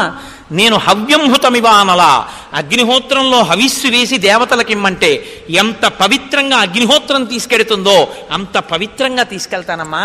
కాబట్టి అమ్మా నా వీపును అధిరోహించు అన్నారు. సీతమ్మ తల్లి చటుక్కున ఒక చిన్న నవ్వు నవ్వింది. హనుమన్ దూరమధ్వానం కథం మామ్మోడుమిచ్చసి తదేవ ఖలుతే మన్యే కపిత్వం హరియూథప కథం వాల్పశరీరస్త్వం మామితో నీతుమిచ్చసి సకాశం మానవేంద్రస్య భర్తుర్మే ప్లవగర్షభ. నీ శరీరమేమో పిల్లి పిల్లంతుందా, నువ్వేమో ఇంతున్నావా, నీకో ఇంత వీపా, ఓ ఇంత భుజమా, దాని మీద నేను ఎక్కి కూర్చోనా, నువ్వు నన్ను 100 యోజనాలు తీసుకెడతావా, వానర బుద్ధి బయట పెట్టావు కదయ్యా, ఇలా అడిగావు నన్ను అంది. పాపం బ్రహ్మచారి ఆయన ఇప్పుడు మాట పడ్డవాడు కాడు. ఒక్కసారి చాలా బాధ వచ్చింది. ఇంత మాట అంటుందా అమ్మనని అనుకున్నారమ్మా. నా శక్తి ఇంతేననుకుంటున్నావా, చూడమ్మా నైనంటే ఏమిటో అన్నారు. మేరుమందర సంకాశో బభౌ దీప్తానల ప్రభ అగ్రతో యవతస్తే చ సీతాయా వనరోత్తమ హరిపర్వత సంకాశ తామ్రవక్త్రో మహాబల వజ్రదంష్టనకో భీమో వైదేహీమిదమబ్రవీత్ సపర్వత వనోద్దేశాం సాట్ట ప్రాకారతోరణాం లంకామిమాం సనాథాం వా నయితుం శక్తిరస్తిమి. అమ్మా నేనంటే ఇంతే అనుకుంటున్నావు కదా, చూడు నా శరీరం అంటే ఏమిటో అని పెంచారు. మేరు పర్వత శిఖరాలు ఎలా ఉంటాయో అంత ఎత్తు పెరిగిపోయారు. ఎర్రటి ముఖం, పెద్ద నోరు, ఇంత ముక్కు, గరిమిడాకులలా ఇంతంత పెరిగిపోయినటువంటి చేతులు, పెద్ద పెద్ద వేళ్ళు, బలిసినటువంటి తొడలు, ఎర్రగా కాలిన పెనం లాంటి ముఖం, అటువంటి పెద్ద స్వరూపంతో ఒకసారి నిలబడి, అమ్మా ఇప్పుడు నా స్వరూపం ఏమిటో చూశావా అమ్మా, లంకని తీసుకెడతానన్నాను కాదు, ఈ చుట్టుపక్కల పర్వతాలతో సహా ఉన్నటువంటి భవనములు తోరణములు ఇవన్నీ కదలకుండా ఇలాగే ఉంచి మట్టితో పైకి ఈ భాగాన్నంతటినీ పెల్లగించి చేతి మీద పట్టి నీతో కలిపి తీసుకుని వెళ్ళి రాముడి దగ్గర పెట్టేస్తాను, అంతటి బలవంతుడను. అమ్మా ఇప్పుడు నమ్ముతావా నా బలాన్ని అన్నారు. అంటే తల్లి అంది, నాయన ఇవాళ నమ్మడం ఏమిట్రా, 100 యోజనములు గడిచి వచ్చిన నాడే నీ బలాన్ని నమ్మాను. నువ్వు ఇంత గొప్పవాడివని నాకు తెలుసు, కానీ నాయన నేను నీతో వస్తే నీ వేగాన్ని తట్టుకోలేక నేను జారి సముద్రంలో పడిపోవచ్చు, లేదా రాక్షసులు నీ మీదకి యుద్ధానికి వస్తే ఓ పక్క వాళ్ళతో యుద్ధం చేస్తావా, నన్ను రక్షిస్తావా, ఆ యుద్ధంలో నేను జారి కింద పడిపోవచ్చు, లేదా నేను మళ్ళీ రాక్షస స్త్రీలకి చిక్కితే మళ్ళీ నన్ను ఎక్కడికి తీసుకెళ్లి దాచేస్తాడో తెలియదు. పైగా అన్నిటినీ మించి నాకు ఒక నియమం ఉంది, భర్తుభక్తిం పురస్కృత్య రామధన్యస్య వానర నాహం స్పృష్టం స్వతో గాత్రం విచ్చేయం వనరోత్తమ. నేను పరమభక్తి తత్పరులానైన దానిని కాబట్టి రాముని యందు, రాముణ్ణి తప్ప పరపురుషుణ్ణి నేను కోరి కోరి మాత్రం నా చేతితో స్పృశించను. ఏవమ్మా మరి ఆనాడు రావణుడు నిన్ను బలవంతంగా అపహరించి తొడ మీద కూర్చోబెట్టుకుని తీసుకొచ్చాడుగా, మరి అప్పుడు ఎలా వచ్చావంటావేమో. యదహం గాత్ర సంస్పర్శం రావణస్య బలాద్గత అనీషా కిం కరిష్యామి వినాథ వివశా సతి. ఆ రోజున నేను అబలని, నాకు సహాయకులు లేరు, వాడు బలవంతంగా జుత్తు పట్టి నన్ను తొడ మీద కూర్చోపెట్టుకుని తీసుకొచ్చాడు. హా రామ హా లక్ష్మణ అని శోకించడం వినా నాకు మార్గం లేదు, నా అంత నేను స్పృశించలేదు, వాడు బలవంతంగా తీసుకొచ్చాడు. కానీ తెలిసి తెలిసి మాత్రం ముట్టుకుని నేను రాను, రాముడే రావాలి, రాక్షస సంహారం చెయ్యాలి, నన్ను తీసుకెళ్ళాలి. నేను తరచూ అంటుంటాను, సబర్మతి ఆశ్రమంలో మహాత్మా గాంధీ గారి దగ్గరికి సేవాదల్ మహిళా కార్యకర్తలందరూ వెళ్ళి రాముడు గొప్పవాడా సీతమ్మ గొప్పదా అని అడిగారు. సీతమ్మే గొప్పదన్నారు. అంటే వాళ్ళు అనుకున్నారు మహిళా కార్యకర్తలు వెళ్ళి అడిగాం కదా అందుకు అలా చెప్పారనుకున్నారు. అంటే ఆయన అన్నారు, నేను యథాలాపంగా చెప్పాననుకుంటున్నారా, రాముని కీర్తి ప్రకాశించడానికి కారణం సీతమ్మే. హనుమ అడిగినప్పుడు అమ్మ బాబోయ్ ఇంత కష్టంలో ఉన్నాను తీసుకెళ్ళి అంతే చాలని హనుమ వీపు మీద కూర్చునుండి ఉంటే రాముడి గౌరవం అలా నిలబడి ఉండేదా? రాముడు లేనప్పుడు రావణుడు ఎత్తుకెళ్ళాడు, రావణుడు చూడకుండా హనుమెత్తుకొచ్చి రాముడికి ఇచ్చేశారు, అంతే రామాయణం. కాదు, రాముడే రావాలి, రావణుణ్ణి చంపాలి, నన్ను తీసుకెళ్లాలంది. ఆవిడ పాతివ్రత్యం 10 నెలలు రావణుడు అంత వైభోగాన్ని చూపించిన కన్నెత్తి చూడలేదు, గోటితో తాకలేదు, అక్కడ అన్నపు మెతుకు తినలేదు, బట్ట మార్చలేదు. అంత సౌశీల్యవతి అయి అంత పవిత్రతగా నిలబడింది కాబట్టి అంత మహాపతివ్రత కనుక ఆ తల్లి వలన రామచంద్రమూర్తికి అంత కీర్తి వచ్చిందని నేను అంటున్నాను. ఏమి దోషమని అడిగారు గాంధీ గారు. నిజమే, ఒక భార్య అంత కీర్తిని తేగలదు భర్తకి. కాబట్టి ఈ మాటలు చెప్తే హనుమన్నారు, యుక్త రూపం తయాదేవి భాషితం శుభదర్శనే సదృశం స్త్రీ స్వభావస్య సద్భీనాం వినయస్య చ. అమ్మా, మహాసాధ్వివైన నువ్వు ఇలా మాట్లాడడం చాలా బాగుందమ్మా. అయితే తల్లి, మరి నేను బయలుదేరిపోతాను, వెళ్ళిపోవాలి, మళ్ళీ రామలక్ష్మణులతో కలిసి వస్తాను, రావణ సంహారం జరుగుతుంది. అమ్మా, ఏదైనా అభిజ్ఞానం ఇస్తావా అమ్మా అన్నారు. అంటే తల్లి అంది, ఇదం శ్రేష్టం అభిజ్ఞానం బ్రూయాహ త్వంతు మమ ప్రియం శైలస్య చిత్రకూటస్య పాదే పూర్వోత్తరే పుర తాపసాశ్రమమాసిన్యాః ప్రాజ్యమూల ఫలోదకే తస్మిన్ సిద్ధాశ్రమే దేశే మందాకిన్యాహ్యదూరతః. ఒకానొకప్పుడు మేము చిత్రకూట పర్వత శిఖరాల మీద ఆశ్రమవాసంలో ఉన్నప్పుడు జరిగినటువంటి ఒక సంఘటన చెప్తాను, దీన్ని అభిజ్ఞానంగా చెప్పు అంది. ఇది వెనక మహర్షి చెప్పలేదు, ఇక్కడే చెప్తున్నారు అభిజ్ఞానంగా గుర్తుగా. అంటే అమ్మవారు వస్తువునివ్వకుండా ముందు ఒక విషయాన్ని చెప్పింది. అంటే ఇది అభిజ్ఞానం చేశారు అంటే అక్కడ చెప్పకుండా ఇక్కడ చెప్తున్నారంటే సమస్త మనుష్య కోటి కూడా, ప్రతి మానవుడు కూడా దీన్ని దృష్టిలో పెట్టుకోవాలి అని మహర్షి యొక్క సందేశం. ఒకానొకప్పుడు నేను అక్కడ ఉండేటటువంటి వనంలో విహరించి అలిసిపోయిన దాననై నా ఒంటి నుంచి చెమటధారలు కారుతుంటే నేను రామచంద్రమూర్తి యొక్క ఒడిలో కూర్చున్నాను సేద తీరడానికి.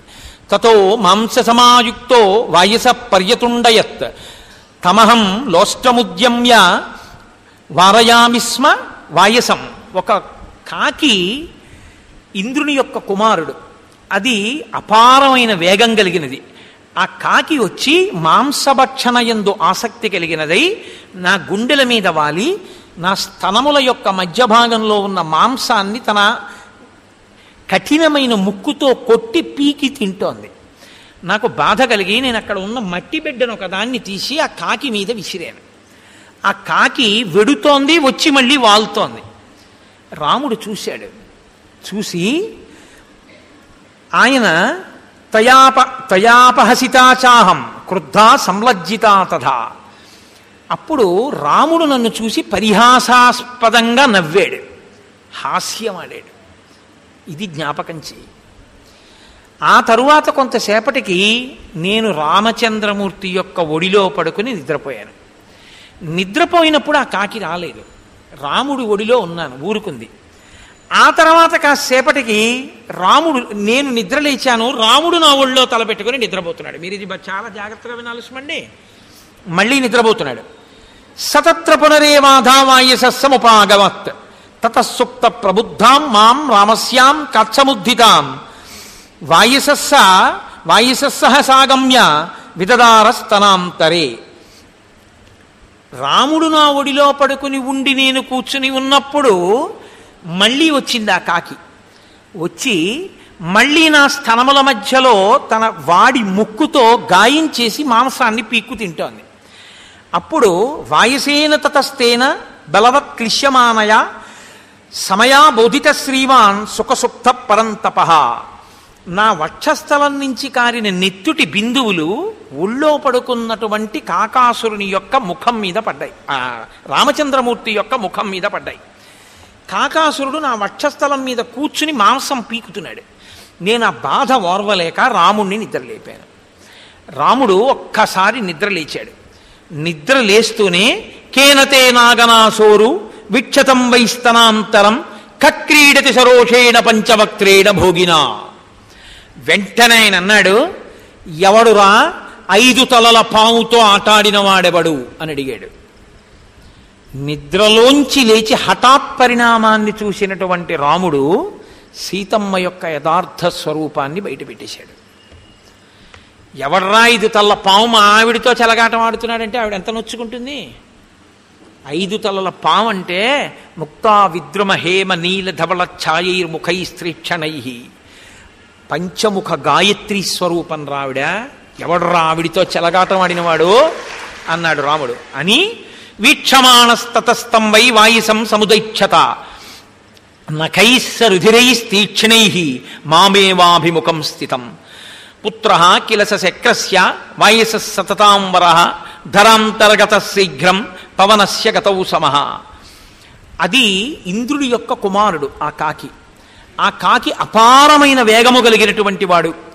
ఆయన కాళ్ళకి నెత్తురు, నోట మాంసపు ముక్క చూశాడు. ఈ కాకియే నా భార్య యొక్క వక్షస్థలం మీద వాలి మాంసం పీకింది అని గుర్తుపట్టాడు. గుర్తుపట్టి వెంటనే ఆయన ఒక గడ్డి పరకనొక దాన్ని తీసి బ్రహ్మాస్త్రాన్ని అభిమంత్రించాడు. అభిమంత్రించి ఆ కాకాసురుడి మీద విడిచిపెట్టాడు. ఆ కాకి 3 లోకములు తిరిగింది. ఇంద్రుడి దగ్గరికి, తండ్రి దగ్గరికి వెళ్ళింది. 3 లోకములు తిరిగితే రాముడు ప్రయోగించిన బ్రహ్మాస్త్రాన్ని మేమెవ్వరం ఉపసంహారం చేయమన్నారు. ఆ కాకి తిరిగి తిరిగి తిరిగి తిరిగి వచ్చి ఎక్కడ రాముడు కూర్చున్నాడో అక్కడే వచ్చి నేల మీద పడిపోయింది. పడిపోతే రాముడు చూశాడు. తన ఎదురుగుండా వచ్చి పడిపోయినా తనకి శరణాగతి చేసినట్టే అని భావించాడు. విన్నిచ్చినటువంటి వాళ్ళని బ్రహ్మాస్త్రం చెనకదు, అది దాని మర్యాదకి భంగం. కాబట్టి ఆయన పరిగెడుతుంటే అది వెంట వెళ్ళిందంతే. ఇప్పటికీ విన్నిచ్చి కింద పడ్డాడు, చంపలేదు. రాముడు అన్నాడు, నువ్వు నా ముందుకొచ్చి పడిపోయావు కాబట్టి నువ్వు నాకు శరణాగతి చేసినట్టు. కానీ ఒకసారి బ్రహ్మాస్త్ర ప్రయోగం చేశాను కనుక బ్రహ్మాస్త్రానికి అత్యంత విలువైనది ఏదో ఒకటి ఇచ్చేయాలి నువ్వు. కాబట్టి ఏమి ఇస్తావని అడిగాడు. దత్వాస దక్షిణం నేత్రం ప్రాణేభ్య పరిరక్షిత.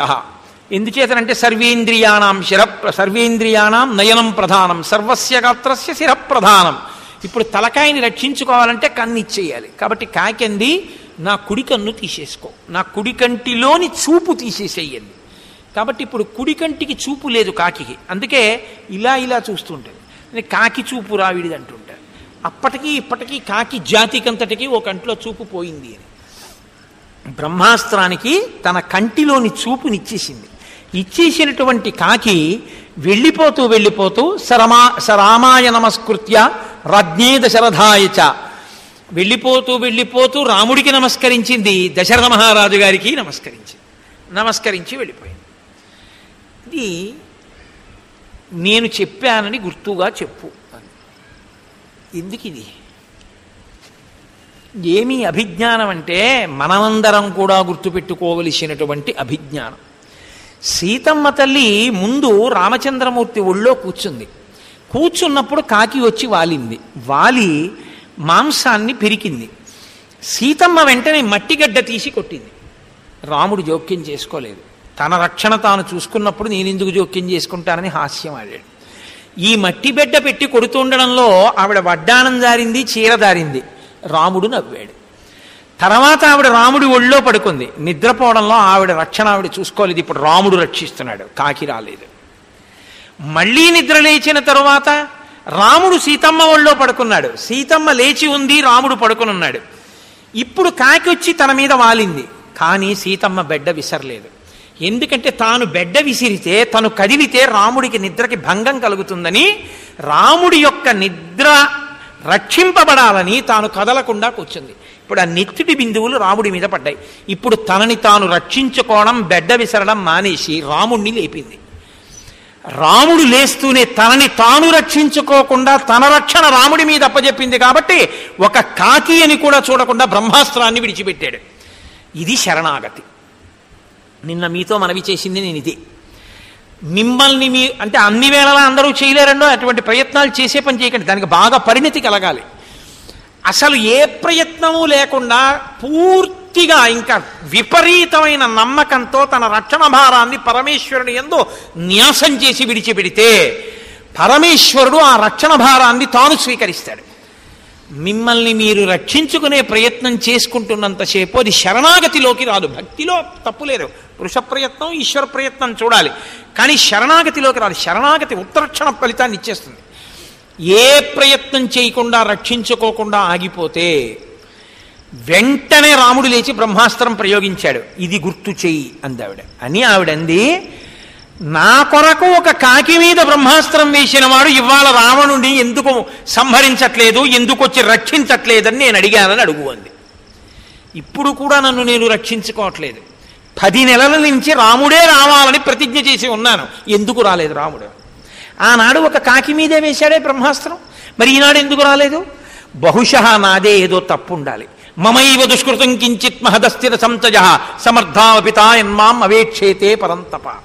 చిన్నదో పెద్దదో నా వలన తప్పుంది, అందుకే రాముడు రాలేదు. ఇది భక్తి యొక్క వ్యగ్రత, పరాకాష్ట. ఇంత రాకపోయినా నమ్మకం అలాగే ఉండాలి. సడలిపోతే శరణాగతి ఏమిటండి? ఇంకా నా వలననే ఏదో చిన్నదో పెద్దదో దోషం ఉంది, అందుకే రాముడు రాలేదు 10 నెలలైనా, తప్ప రాముడి దోషం కాదని చెప్పానని చెప్పు. అంటే నా విశ్వాసం చెక్కు చెదరలేదని చెప్పు. కాదు, 10 నెలలు అయిపోయింది, ఇంకా 1 నెలే ఉంటానంటే 2 నెలలు కూడా ఉండక్కర్లేదు. 1 నెలలో వీడిని చంపడానికి కావలసిన రీతిలో ఎంత పాపం చెయ్యాలో అంతా మూట కట్టేసుకున్నాడు ఈ 10 నెలల్లో అని చెప్పు. నేను శరణాగతి చేశానని చెప్పు. కౌసల్యాలోక భర్తారం శుచవేయం మనస్వినీతం మమార్థే సుఖం పృచ్ఛాసరసాభివాదయ. కౌసల్యాపుత్రుడు ఏ మహానుభావుణ్ణి కడుపారనెవ్వాని కన్నతల్లి అని కౌసల్యామాత కందో, అటువంటి కౌసల్యానందవర్ధనుడైన రామచంద్రమూర్తిని శిరసా నమస్కరించానని చెప్పు. విసృజ్య సర్వరత్నాని ప్రియాయాశ్చ వరాంగనా ఐశ్వర్యంచ విశాలాయాం పృథివ్యామపి దుర్లభం పితరం మాతరంచైవ సమ్మాన్యాభిప్రసాద్య చ అనుప్రవ్రజితో రామం సుమిత్రా ఏన సుప్రజా ఆనుకూల్యేన ధర్మాత్మా త్యక్వా సుఖమనుత్తమం అనుగచ్చతి కాకుత్సం భ్రాతరం పాలయన్వనే సింహస్కందో మహాబాహు మనస్వీ ప్రియదర్శన పితృవద్వర్తతే రామే మాతృవన్మాం సమాచరన్ హ్రియమాణాం తదా వీరో నతుమాం వేదలక్ష్మణ వృద్ధోపసేవీ లక్ష్మీవాన్ శక్తో న బహుభాషిత రాజపుత్ర ప్రియశ్రేష్ఠ సదృశ్వసురస్య మే.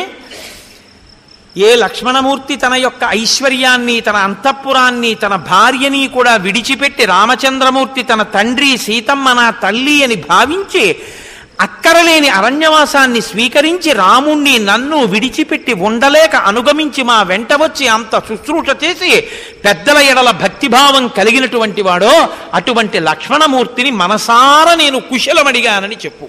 ఎందుకంటే ఒకవేళ లక్ష్మణమూర్తి పట్ల నేను అన్న మాటలు అధికముగా మాట్లాడానన్న భావన చేత లక్ష్మణుడు ఖేదపడ్డాడేమో. అందుకని ఆ మహానుభావుడు లక్ష్మణమూర్తి మా వెంట వచ్చినటువంటి కారణం చేత నిజంగా దశరథుడే మరణించినా కౌసల్య దూరంగా ఉన్నా దశరథుడు బ్రతికున్నట్టు కౌసల్య పక్కనున్నట్టు రాముడు భావించాడు. ఒక తండ్రి తల్లి పక్కనుంటే పుత్రుడికి బెంగుండదు. ఎందుకంటే ఆయనకి కష్టం వస్తే కొడుక్కి ముందు ఆ కష్టం తనదిగా భావించి తండ్రి ఆ కష్టం నుంచి కొడుకుని ఉద్ధరించే ప్రయత్నం చేస్తాడు. అలా భావించగలిగిన తండ్రి దూరమైనా లక్ష్మణమూర్తి మాత్రం తండ్రిలా వచ్చి నిలబడ్డాడు. అలా నిలబడిన లక్ష్మణమూర్తి ఉండగా నాకు అత్తమామలు లేరన్న లోటే లేదు. అటువంటి మహాత్ముడైన లక్ష్మణుణ్ణి కుశలమడిగానని చెప్పు అని ఇది మహామంత్రం అంటారు సుందరకాండలో. తమస్మిన్ కార్య నిర్యోగే ప్రమాణం హరిసత్తమ రాఘవత్సమారంభాత్మయత్న పరో భవేత్. నాయన రామచంద్రమూర్తి యందు ప్రయత్నమును కల్పించి తొందరగా నెలలో వచ్చి నన్ను మళ్ళీ వెనక్కి తీసుకెళ్లేటట్టుగా చెయ్యగలిగిన సమర్థత నీయందే ఉంది అని నేను నమ్ముతున్నాను హనుమ. కాబట్టి నువ్వు రాముడు వచ్చేటట్టు చెయ్యవలసింది అని. తతో వస్త్రగతం ముక్త్వా దివ్యం చూడామణిం శుభం త్రాతుమర్హస వీరత్వం పాతాళాదివ కౌశికీం. ఆ తల్లి తన చీర కొంగుకి ముడివేసుకున్నటువంటి ఆ చూడామణ్ణి తీసి హనుమ యొక్క చేతిలో పెట్టి, నాయనా ఇది పట్టుకెళ్ళి రామచంద్రమూర్తికి ఇయ్యి. మణిం దృష్ట్వాతు రామోవై త్రయాణం సంస్మరిష్యతి వీరో జనన్య మమచ రాజ్ఞో దశరథస్య చ. ఈ మణిని చూడగానే రామచంద్రమూర్తికి 3 గుర్తొస్తారు. ఎందుకో తెలుసా?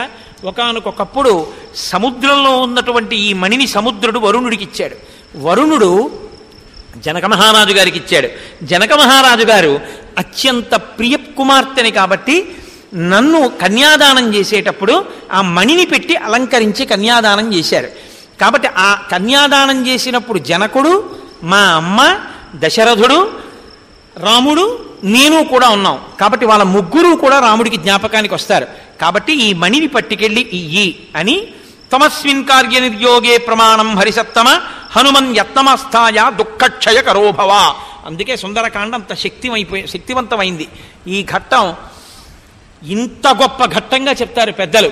ఆవిడంది, నాయన నీవే ప్రమాణము, నా దుఃఖము క్షయమైపోయేటట్టుగా మళ్ళీ నేను సుఖమును శాంతిని పొందేటట్టుగా నువ్వు తప్పకుండా ప్రయత్నము చేయవలసింది అని భాష్మగద్గదయా వాచా మైథిలీ వాక్యమబ్రవీత్ హనుమన్ కుశలం బ్రూయాహ సహితౌ రామలక్ష్మణౌ. నాయన వృద్ధులైనటువంటి వాళ్ళందరినీ అడిగానని చెప్పు అని కంఠం గాద్గదికమై ఇంతకాలానికి మహానుభావుడు వచ్చాడు, రామకథ చెప్పాడు, రామనామం చెప్పాడు, బయలుదేరి వెళ్ళిపోతున్నాడు. నాయనా ఒక్కరోజు ఉండవయ్యా, ఇక్కడెక్కడైనా జాగ్రత్తగా రహస్య ప్రదేశంలో ఉండి మళ్ళీ రామకథ చెప్పవయ్యా అని అడుగుతుందమ్మ. అడిగితే ఆయన అన్నారు, సీతాయా వచనం శ్రుత్వా హనుమాన్ మారుతాత్మజ శిరస్యంజలివాధాయ వాక్యం ఉత్తరమబ్రవీత్. ఆయన అన్నారు, అమ్మా మళ్ళీ అంజలి ఘటించి అంటారు, తల్లి నువ్వు ఏమి బెంగ పెట్టుకోకమ్మా, నేను వెళ్ళడమేమిటి రామలక్ష్మణుల్ని తీసుకొచ్చేస్తానమ్మా, కొన్ని కోట్ల వానరములు వచ్చేస్తాయి, ఈ వానరములన్నీ కలిసి రామలక్ష్మణులు ఈ లంకాపట్టణాన్నంతటినీ దహించేస్తారు, లంక నాశనం అయిపోతుంది, అమ్మా నీకు రామచంద్రమూర్తితో పట్టాభిషేకం కలుగుతుంది, ఊరడిల్లమ్మా అన్నారు. సీతమ్మంది, త్రయాణామేవ భూతానాం సాగరస్యాస్య లంఘనే శక్తిస్వాద్వైనతేయస్య తవవా మరుతస్యవా. ముగ్గురికి మాత్రమే వేగం ఉందని నాకు తెలుసు, ఒకడు గరుత్మంతుడు, రెండు మారుతి నువ్వు, మూడు వాయుదేవుడు. తదస్మిన్ కార్యనిర్యోగే వీరైవం దురతిక్రమే కిం పశ్యసి సమాధానం తం హి కార్య విదాంబర. నేను నిన్నో ప్రశ్న వేస్తాను, నువ్వు చాలా జాగ్రత్తగా ఆలోచించి నాకు చెప్పు. కామమస్య త్వమేవైక కార్యస్య పరిసాధనే పర్యాప్త పరవీరఘ్న యశస్యస్తే ఫలోదయ. నీవు 100 యోజనముల సముద్రాన్ని గడచి వస్తావు నాకు తెలుసు, వచ్చి నువ్వు అక్కడివే ఈ లంకాపట్టణాన్నంతటినీ పెకలించగలవు నాకు తెలుసు, రావణ సంహారం చెయ్యగలవు నాకు తెలుసు, నన్ను రాముడితో కలపగలవు నాకు తెలుసు. కానీ నరుడైన నా భర్త రాముడు, నరుడైన లక్ష్మణుడు, ఇంత శక్తి లేని మిగిలిన వానరములు, దక్షిణ తీరంలో అన్ని వానరాలు ఉండిపోయాయే, వాళ్ళు ఎలా వస్తారు, ఎలా నన్ను తీసుకెడతారు? కీర్తి నీకు దక్కుతుంది తప్ప నా భర్త వచ్చి రావణ సంహారం చేసి నన్ను విడిపించాడన్న కీర్తి నా భర్తకి దక్కి నా భర్త విజయ పతాకలతో అయోధ్య ప్రవేశం చేస్తే నాకు సంతోషం. నాయనా మరి మిగిలిన వానరాలు ఎలా వస్తాయి, వాళ్ళకింత శక్తి లేదు కదా అంది. అంటే ఏ వ్యక్తి అయినా ఏమంటాడంటే, నిజమేనమ్మా నేనైతే ఇవన్నీ చేసేయగలను అనుకో, కానీ మరి మిగిలిన వాళ్ళు రాలేరు, ఆ విషయం నేను ఆలోచిస్తానులే అమ్మా అనాలి. ఆయన అన్నారు, అమ్మా 10 ఏనుగుల బలం వాళ్ళు, 100 ఏనుగుల బలం వాళ్ళు, 1000 ఏనుగుల బలం వాళ్ళు, ఎంతంత బలమో కలిగిన వాళ్ళు, గాలిలో ఎగరగలిగిన వాళ్ళు, సముద్రాన్ని ఔపోసన పట్టగలిగిన వాళ్ళు సుగ్రీవుడి దగ్గర లక్షల కోట్ల మంది ఉన్నారమ్మా. అవలీలగా ఎగిరి వచ్చి ఇక్కడ దూకేస్తారు. రామలక్ష్మణులు తలుచుకుంటే ఇది పెద్ద లెక్క తల్లి. యుద్ధంలో అడ్డొస్తే యమధర్మరాజుని నిగ్రహించగలిగిన రాముడు సముద్రాన్ని దాటి రావడం పెద్ద కష్టం అనుకుంటున్నావా అమ్మా? అమ్మా నేను నీకు ఒక మాట చెప్పనా, మద్విశిష్టాశ్చ తుల్యాశ్చ సంతి తత్ర వనౌకసః మత్త ప్రత్యవరః కశ్చిన్నాస్తి సుగ్రీవ సన్నిధౌ. అమ్మా సుగ్రీవ సన్నిధానంలో నాతో సమానులైన వారున్నారు, నాకన్నా అధికులైన వారున్నారు, నాకన్నా తక్కువ వాళ్ళు లేడమ్మా, నేనే ఆఖరివాణ్ణి. ఎందుకో తెలుసా, ఎవరైనా పట్టపురాణి దగ్గరికి పంపించేటప్పుడు అంతఃపురంలో అందరికన్నా పనికిమాలిన వాడిని పంపిస్తారు. రాముడు ఉంగరం ఇచ్చి నన్ను పంపించాడంటే నాకన్నా పనికిమాలిన వాడు ఎవరున్నాడమ్మా? నాతో సమానులున్నారు, నాకన్నా అధికులున్నారు, నేనే వచ్చానంటే మిగిలిన వాళ్ళు రాకపోవడం ఏమిటమ్మా, అందరూ వస్తారన్నారు. ఇది ఆయన వినయం. సుందరకాండలో ఆయన వినయంతో మహానుభావుడు అసలు లోకానికి వినయం అన్న మాటకి భాష్యం చెప్పారు. అందుకే ఎక్కడెక్కడ హనుమని సేవిస్తారో, ఎక్కడెక్కడ హనుమని ఆరాధిస్తారో అక్కడక్కడ బుద్ధి యశో బలం ధైర్యం నిర్భయత్వ మరోగత అజాడ్యం వాక్పటత్వంచ ఇవన్నీ వినయము ఆయన వలన కలుగుతాయి. అంతటి మహానుభావుడు ఈ మాటలు చెప్పి, అమ్మా నేను బయలుదేరుతానమ్మా అన్నారు. అంటే మళ్ళీ తల్లి అంటుంది, వద్దు నాయన వెళ్ళిపోవద్దు, ఉండి రామనామం చెప్పు, రామకథ చెప్పు, అది వింటే నా మనస్సు ఊరడిల్ని. ఎన్నాళ్ళకి విన్నాను రామకథ, ఎన్నాళ్ళకి విన్నాను రామనామం, వెళ్ళిపోతావా? వెళ్ళొద్దంటుంది. అమ్మా నేను వెళ్ళకపోతే ఎలా? మళ్ళీ తల్లింది, మనశ్శిలాయాస్తిలకో గండ పార్శ్వే నివేశిత త్వయా ప్రణష్టే తిలకే తంకిల స్మర్తుమర్హసి. నాయన ఇదొక అభిజ్ఞానం చెప్పు. ఒకానొకప్పుడు ఉపవనములలో విహరించి అలిసిపోయినటువంటి నేను ఒళ్ళు చెమట పట్టడం వల్ల నేను పెట్టుకున్నటువంటి బొట్టు చెమటతో కలిసి జారిపోయి మరుగున పడింది.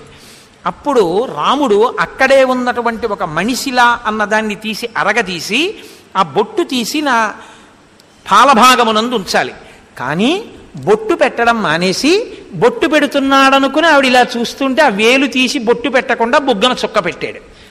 ఆయన అదొక పరిహాసం, అదొక శృంగార చేష్ట, అదొక ప్రియపత్ని యొక్క మురిపానికి చేసిన చేష్టితం. ఇది నేను జ్ఞాపకం చేశానని చెప్పు.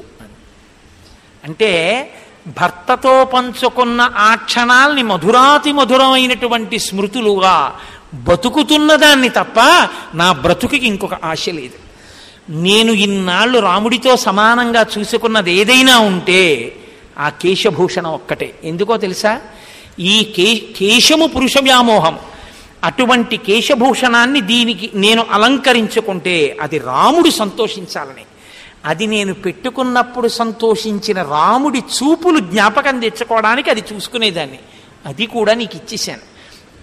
అంటే నా ప్రీతి రాముని యందే, రాముని ప్రీతియే నాకు సంతోషం తప్ప నాకు ఇంకా ఏదీ కాదని చెప్పానని చెప్పు అని ఆ తల్లి బాధపడుతుంటే ఆయన మహానుభావుడు హనుమ అన్నారమ్మా, నువ్వు ఏమాత్రం బెంగ పెట్టుకోవద్దమ్మా, ప్రశాంతంగా హాయిగా సంతోషంగా ఉండు తల్లి.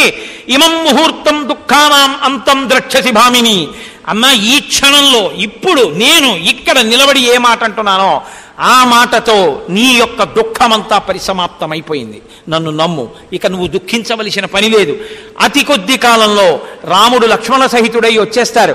వచ్చేసి ఈ లంకాపట్టణాన్నంతటినీ తన బంగారు బాణములతో మెరుపులతో నశింపచేసి రావణ సంహారం చేసి నిన్ను స్వీకరించి సీతారామ పట్టాభిషేకం జరిగిపోతుందమ్మా. కొద్ది రోజుల్లో ఆ పట్టాభిషేకం జరుగుతుండగా మేమందరం చూస్తాం, ఎంతో సంతోషిస్తాం. కాబట్టి తల్లి నువ్వు బెంగ పెట్టుకోవద్దు, ఊరడిల్లు. నేను తొందరగా వెడితే వాళ్ళని తొందరగా తీసుకొస్తాను. కాబట్టి అమ్మా నన్ను ఆశీర్వదించమ్మా అన్నారు. ఇమంచ తీవ్రం మమ శోక వేగం రక్షోభిరేభి పరిభర్తృనంచ బ్రూయాస్తు రామస్య గతః సమీపం శివశ్చ తేత్వాస్తు హరిప్రవీరా.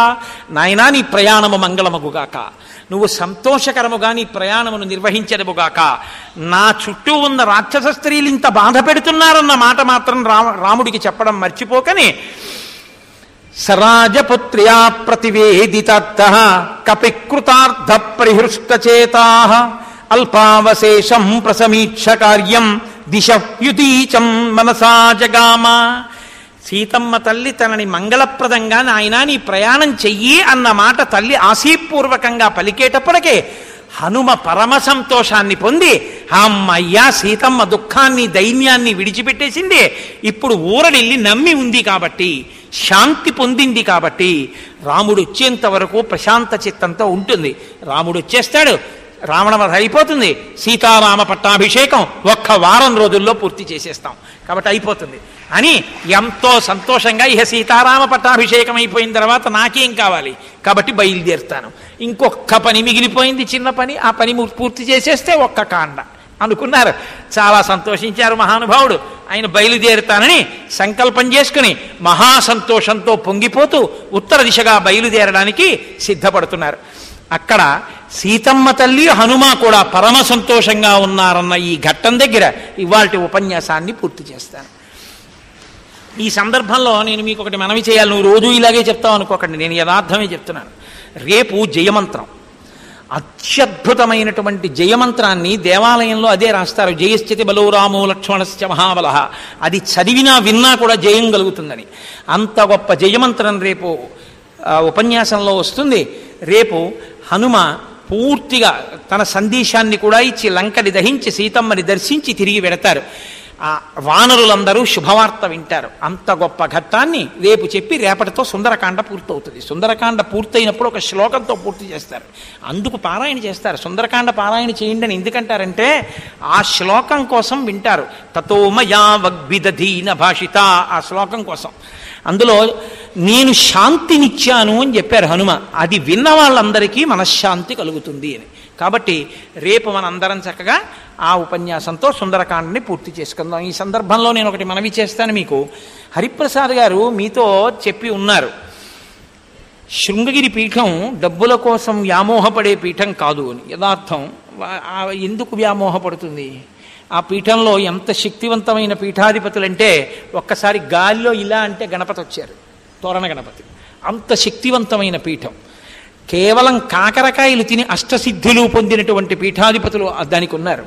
ఒకానొకప్పుడు ఉగ్ర నరసింహభారతీ స్వామి గారు పీఠాధిపత్యంలో ఉన్నప్పుడు ఆయన మధురై వెడితే ఆలయంలో ఉన్న అర్చకులు, మీరు లోపలికి వచ్చి పూజ చేయకూడదు అమ్మవారిని, మీరు అలా దర్శనం చేసుకోండి, మేము పీఠం తరపున ఇక్కడ పూజ చేస్తా ఉన్నారు. ఆయన వెంటనే కొబ్బరి బండం ఒకటి తీసుకురండి చేతిలో పట్టుకుని మంత్రాలు చదివారు.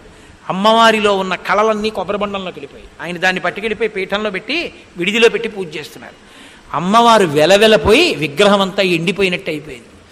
వాళ్ళకి అర్థమైంది అమ్మవారిలో కళలన్నీ ఉగ్ర నరసింహభారతీ స్వామి వారు తీసుకెళ్ళిపోయారు. అప్పుడు విడిదికి వచ్చి ఆయన కాళ్ళ మీద పడ్డారు. మాది పొరపాటు అయిపోయింది, అమ్మవారిలో మళ్ళీ ప్రతిష్ఠ చెయ్యండి అని. ఆయన మళ్ళీ కొబ్బరి బండం పట్టుకొచ్చి మంత్రం చదివారు. మళ్ళీ కొబ్బరి బండంలో ఉన్న కళలన్నీ అమ్మవారిలో ప్రవేశించాయి. జగత్తులను పరిపాలించగలిగినటువంటి మధుర మీనాక్షిలో ఉన్న కళలనే కొబ్బరి బండంలోకి తీసుకోగలిగిన వాళ్ళకి మనం ఇచ్చే డబ్బులు అవసరమా? మనం కృతార్థులం అవ్వడానికి మనం ఇవ్వాలి, కానీ మన రూపాయల కోసం పీఠాలున్నాయని మనం ఎప్పుడూ అనుకోకూడదు. సంకల్పం చేత తెల్లవారు లేస్తే గురుస్తోత్రంలో మీరు వింటున్నారు మహానుభావులు, వాళ్ళు ఈశ్వరుణ్ణి నమ్ముకున్నటువంటి వాళ్ళు కాబట్టి వాళ్ళ సంకల్పంతో ఈశ్వరానుగ్రహంతో ఏదైనా చెయ్యగలరు. శృంగగిరి పీఠానికి అసలు అంత వైభవాన్ని తీసుకొచ్చినటువంటి వారు, అదేంటి వేదాలకన్నిటికీ భాష్యం ఇచ్చినటువంటి వారు విద్యారణ్య స్వామి వారు. విద్యారణ్య స్వామి వారు ఒక్కసారి ప్రార్థన చేస్తే కురిసేసిందంటే బంగారం అంతాను, కానీ వచ్చే జన్మలో తీసుకో ఇప్పుడు ఇవ్వనంది అమ్మవారు. ఆయన వచ్చే జన్మలో ఉంది కాబట్టి సన్యాసించేశారు. సన్యాసం ఉత్తర జన్మ. అమ్మాయి ఇప్పుడు తీసుకోనా అన్నారు, తీసుకోండి. సన్యాసిని ఏం చేస్తామంది, సనాతన ధర్మాన్ని రక్షించడానికి నేను ఒక సామ్రాజ్యాన్ని నిర్మిస్తానమ్మా అన్నారు. ఆయనే కర్ణాటక సింహాసనాన్ని విజయనగర సామ్రాజ్యాన్ని నిర్మించి మొట్టమొదట అంతఃపురాలు సౌధాలు రాజ్య నిర్మాణం కోశం దానికి లక్ష్మీదేవి యొక్క కృపగా వచ్చిన ఐశ్వర్యాన్ని ఇచ్చినటువంటి వారు విద్యారణ్య స్వామి. అందుకని కర్ణాటక సింహాసన ప్రతిష్టాపనాచార్య అన్న బిరుదు విద్యారణ్య స్వామి వారిది. పరంపరాగతంగా అదే శంకరాచార్యుల వారిది పరంపరాగతంగా వస్తోంది కాబట్టి ఆ పీఠం మీద కూర్చున్న ఎవరికైనా కూడా కర్ణాటక సింహాసన ప్రతిష్టాపనాచార్య అంటూ ఉంటారు. అటువంటి మహానుభావులు వాళ్ళు. వాళ్ళకి ఐశ్వర్యం లోటైందని కాదు, కానీ ఒక నియమం ఒకటి ఉంది లోకంలో. ఏమిటంటే రామకార్యంలో ప్రతి వాళ్ళని పాలు పంచుకునేటట్టుగా నువ్వు ప్రోత్సహించు అని. ఎందుచేత అంటే మీరు విన్నారు, రామకార్యంలో మాట సాయం చేస్తేనే కాలిపోయిన రెక్కలు వచ్చాయి. అటువంటిది రామకార్యంలో ఏదో ఒక ఉపకారం చేసి తీరాలి. ఏదో ఒక ఉపకారం అంటే నాకు తెలుసు, ఎందుకంటే నేను ఎన్నో కార్యక్రమాలు ఈశ్వరానుగ్రహంగా నాతో చేయించాడు. చేసిన వాడిని అహంకరించట్లేదు.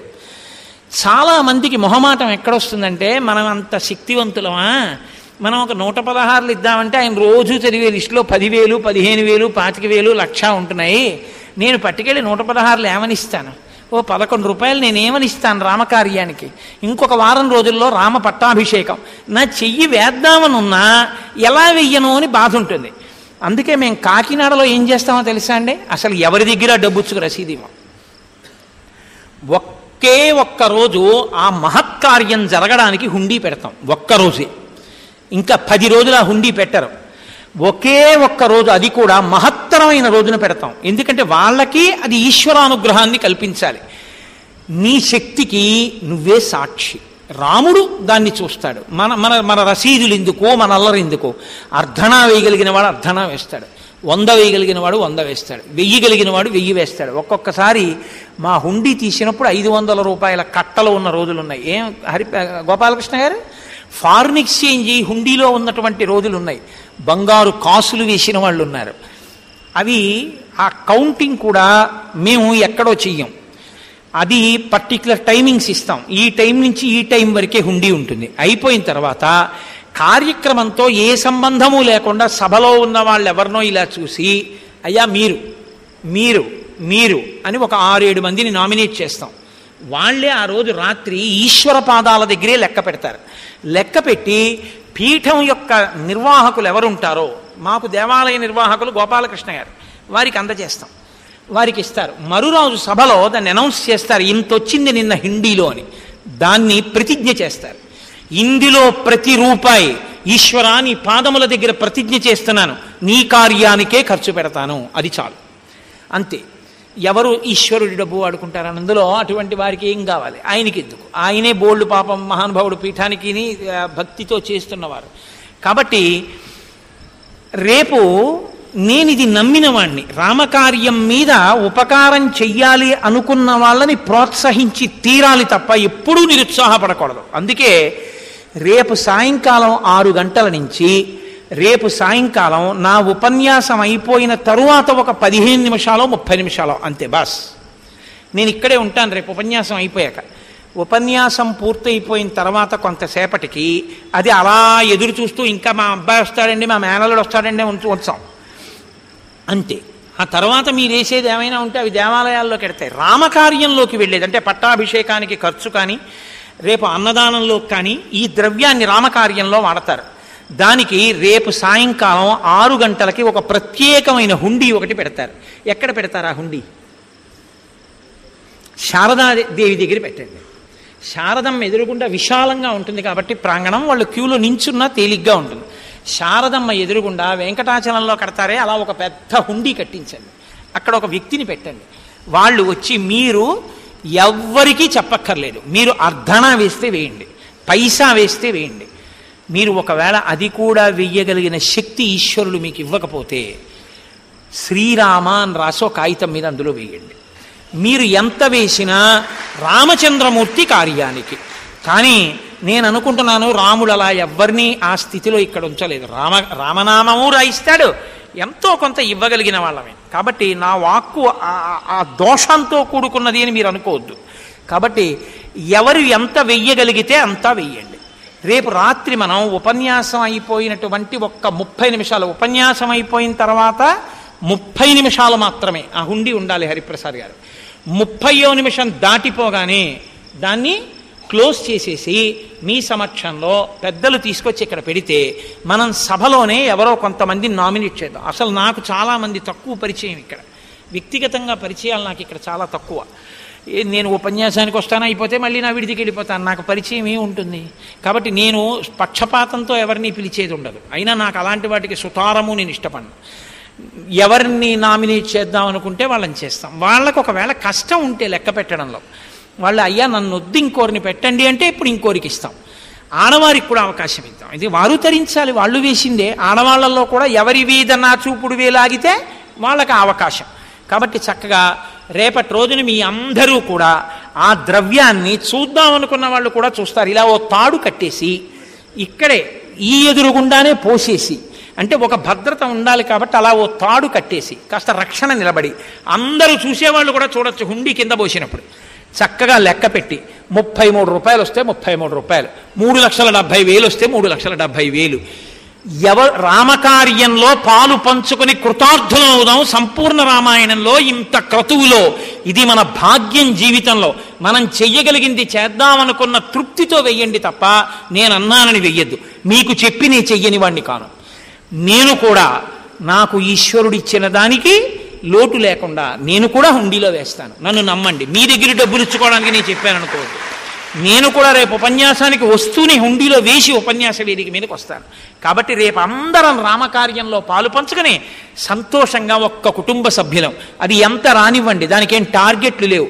ఇంత రావాలి ఇంత ఇండని ఏం లేదు. ఉండనే ఉంది పెద్ద పర్వతం. కాబట్టి అందరం కూడా అలాని పర్వతం ఉంది కదా మనం ఎందుకు అనుకోకూడదు. మనం వేసేది మనం వెయ్యాలి, అప్పుడు మనం పర్వతం అవుతాం. కాబట్టి వేసి చక్కగా కృతార్థులం అవుదాం. ఎందుకు రేపు నిర్ణయించానో తెలుసా అండి? సుందరకాండ రేపు పూర్తవుతోంది, జయమంత్రం వస్తోంది, పైగా శాంతి కలుగుతోందన్న మాటతో పూర్తవుతోంది. ఇంకా తర్వాత యుద్ధకాండ, మళ్ళీ పట్టాభిషేకమే.